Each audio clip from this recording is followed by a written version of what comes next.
విద్య అనే భావన 10th క్లాస్లో మనకు స్టార్ట్ అవుతుంది కాబట్టి పిల్లలకి ఈ ట్రిగ్నామెట్రిక్ రేషియోస్ కావచ్చు, అలాగే ట్రిగ్నామెట్రిక్ వాల్యూస్ కావచ్చు 10th క్లాస్లోనే మనం వాళ్ళ పిల్లలకి పట్టిక ద్వారా కానీ లేదా ఇలాంటి చిన్న చిన్న పిల్లలకి ద్వారా నేర్పించినామంటే కనుక ఇంటర్మీడియట్ వల్ల కూడా వాళ్ళకి బేస్ బాగా ఉంది, కొంచెం నాలెడ్జ్ ఎక్కువ పెంచుకోవడానికి అవకాశం ఉంటుంది. ఇది ట్రిగ్నామెట్రిక్ వాల్యూస్కి సంబంధించిన చిన్నది.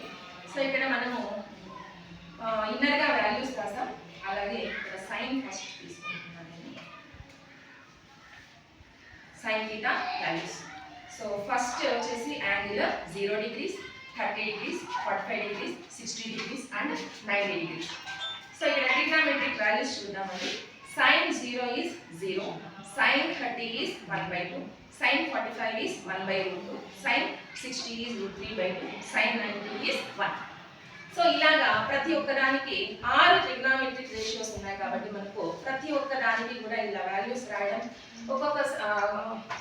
కొన్నిసార్లు కొంచెం బాగా చదివే పిల్లలు టీఎల్ఎమ్స్ ఉంటారు, వాళ్ళతోనే మనం ఇలాంటి చిన్న చిన్న టీఎల్ఎమ్స్ ఇది మా పిల్లలే చేస్తారండి, టీఎల్ఎం ఇది మా పిల్లలే చేస్తారు 10th క్లాస్ పిల్లలు.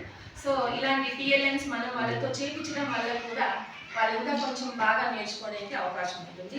ట్రిగ్నామెట్రిక్ వాల్యూస్ వచ్చినాయంటే కనుక 10th క్లాస్లో కూడా మనకు కొన్ని వాల్యూస్ బిట్స్ రూపంలో వస్తాయి, tan 30 వాల్యూ డాష్ అని చెప్పేసి ఇలాంటి బిట్స్.